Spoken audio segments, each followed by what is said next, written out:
स्त्री को अपनी माता की दृष्टि से देखे, जो पर धन को मिट्टी के समान समझे, जो जैसे अपने लिए व्यवहार है वैसा ही सबके लिए रखे, वह पंडित है।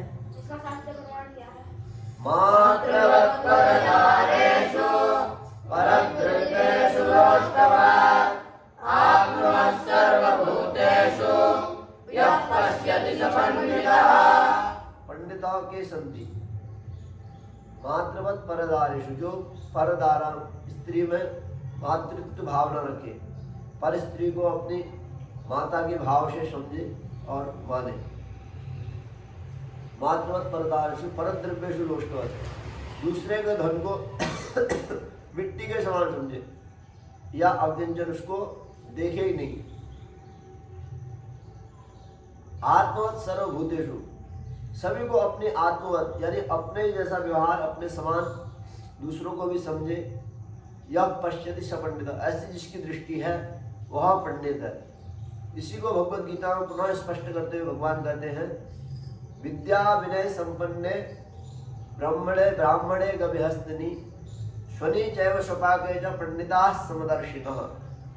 विद्या विनय संपन्ने, अर्थात जब ब्राह्मण विद्या और विनय दोनों से संपन्न हो जाता है, विद्या विनय संपन्न, ब्राह्मणे गभिहस्तिनि, उसके बाद ब्राह्मण को जो दृष्टि प्राप्त होती है, समदृष्टि प्राप्ति होती है। गधे, घोड़े, गज, अश्व, सभी प्राणी में उसको ईश्वर का ही वास दिखता है। समदर्शिना, समदृष्टि प्राप्त होती है। तो इसलिए कहा, जन्मना ब्राह्मणो ज्ञेयं संस्कारात् द्विज उच्यते वेद अभ्यासे भवेत् विप्र ब्रह्म जानाति ब्राह्मण। ब्राह्मण वह है जो ब्रह्म को जान ले, ब्रह्मविद ब्रह्मेव भवति। ब्राह्मण जन्म से ही ब्राह्मण पैदा होता है, इसलिए कहा जन्मना ब्राह्मणों के, जैसे जन्म ब्राह्मण कुल में जन्म मिल गया तो जन्म से ब्राह्मण की संज्ञा उसको मिल गई। जन्मना ब्राह्मणों गेयम। संस्कारात्, अभी तुम लोगों का उपनयन संस्कार हुआ ना, संस्कारात् द्विज उच्यते, जो भी ब्राह्मण कुल में जन्म से पैदा हुआ उसको ब्राह्मण की संज्ञा मिल गई। जन्मना ब्राह्मणों गेयम संस्कारात् द्विज उच्यते, उसको संस्कार करने के बाद द्विज की संज्ञा हुई। अभी आप लोगों का जन्म हुआ तो क्या हुआ, द्विज की संज्ञा मिली। संस्कारात् द्विज उच्यते, उपनयन संस्कार के बाद द्विज हो गया। संस्कारात् द्विज उच्यते वेद अभ्यासे भवेत् विप्र, जब अभी आप वेद अध्ययन कर रहे हो ना सब लोग, वेद अभ्यासे भवेत् विप्र, विप्र बोलते हैं ना, विप्र देवता। तो वेद का अभ्यास करने के बाद आप क्या हुए, विप्र। फिर ब्राह्मण कब होंगे, ब्रह्म जानाति ब्राह्मण, जब ब्रह्म को आप जान लोगे, अर्थात शास्त्र अध्ययन के बाद, नित्य नियम के बाद, विद्या और विनय से भगवान को जब आप जान लोगे तो फिर आप ब्राह्मण हो जाओगे। ब्रह्म जानाति ब्राह्मण। सद असद विवेचनी बुद्धि पंडा सहज संज्ञात पंडित। पंडित शब्द का अर्थ जो होता है, पंडित शब्द, ब्राह्मण शब्द, विप्र शब्द, ये हर शब्द का अलग अलग अर्थ है। इसलिए ब्राह्मण शब्द व्यापक शब्द है। क्या है, व्यापक शब्द है। ब्राह्मण शब्द के अर्थ वही है जो ब्रह्म को जान लेता है, वह ब्राह्मण है। इसका मतलब ये नहीं है कि वर्ण व्यवस्था को यहाँ पर अलग कर दिया जाए। ब्राह्मणों से मुखमासीत, जो हम अपने ऋग्वेद में पुरुष सूक्त कहा, ब्राह्मणों से मुखमासीत बाहुरा जन्नकृतः ऊर्ध्वधरस्य द्वैश्य पद्भ्यागुं शूद्रो अजायत। भगवान के मुख से ब्राह्मण की उत्पत्ति हुई, तो वो ब्राह्मण जन्मना ब्राह्मणों गेयम ही शुद्ध होगा। यहाँ पर वर्ण व्यवस्था का कोई इधर उधर नहीं होगा। हाँ, अन्य इतर जाति का व्यक्ति भी यदि ब्रह्म की प्राप्ति में लग गया, ब्रह्म को प्राप्त कर लिया, तो वो ब्रह्म वाली प्रज्ञा के द्वारा ब्रह्मवित्तम हो सकता है, पर ब्राह्मण नहीं होगा। फिर भी ब्रह्मवित्तम हो गया। ब्रह्म को जानने वाला तो हर कोई हो सकता है, ब्रह्म को जानने का अधिकार भी सबको है।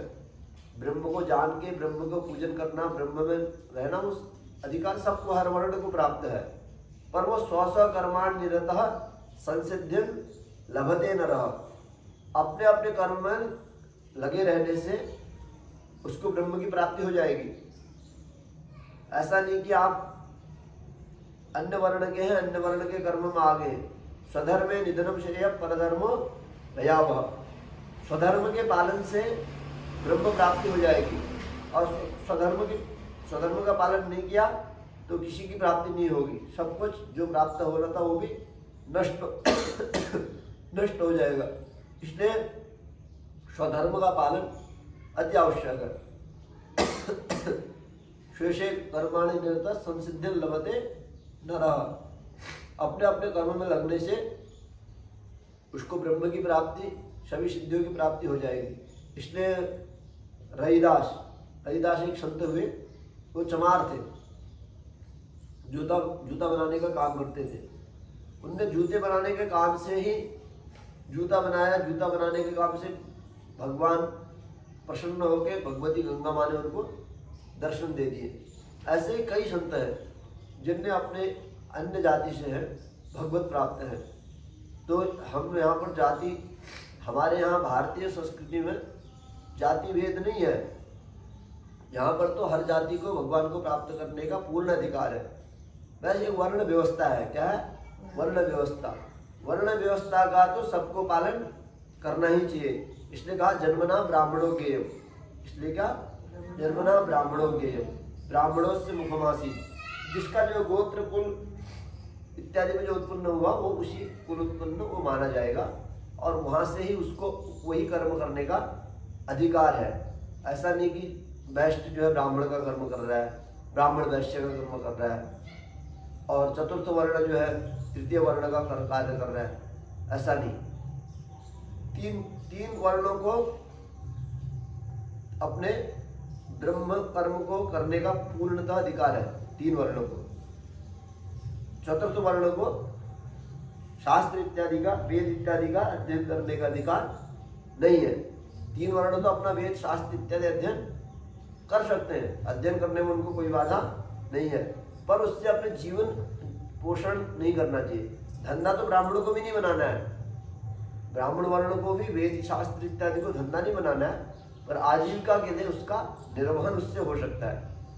इतर जो त्रिवर्ण है वो अध्ययन के लिए, शास्त्र ज्ञान के लिए उनको उसको अवश्य पढ़ना चाहिए, पर उसको अपनी आजीविका नहीं बनानी। ब्राह्मण अपना आजीविका व्यवसाय नहीं बना सकता है, पर आजीविका घर गृहस्थ चलाने के लिए, निर्वहन के लिए उसको ले सकता है। ये शास्त्रीय विधान है। तो ब्राह्मण शब्द एक व्यापक शब्द है, समझ में आया? अभी मंत्र ब्राह्मण और वेद नाम ध्येयम, वेद नाम की संज्ञा भी जो है वो मंत्र और ब्राह्मण से पड़ती है।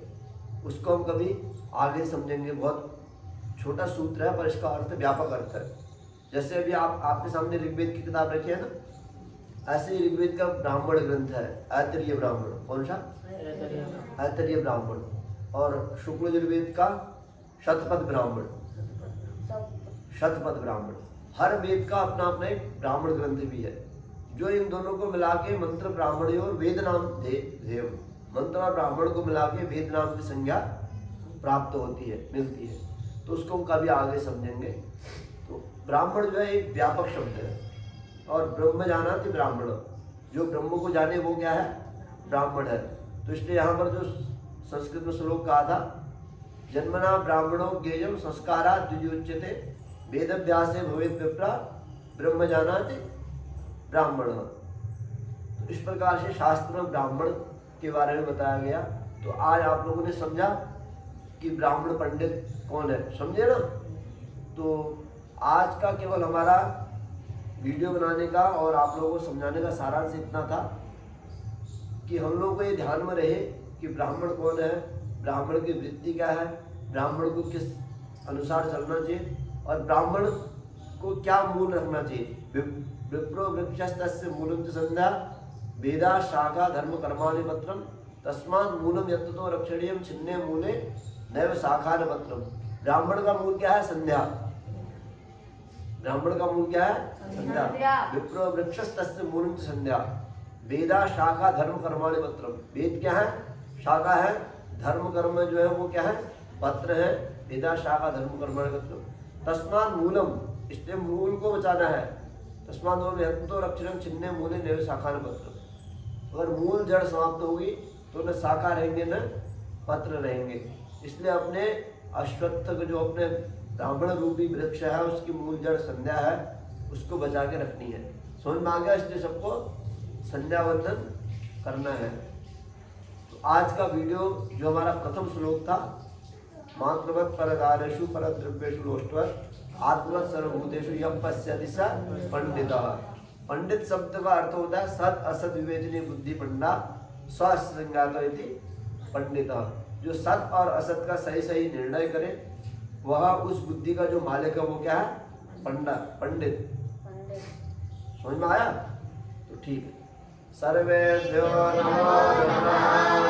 जय भारत, जय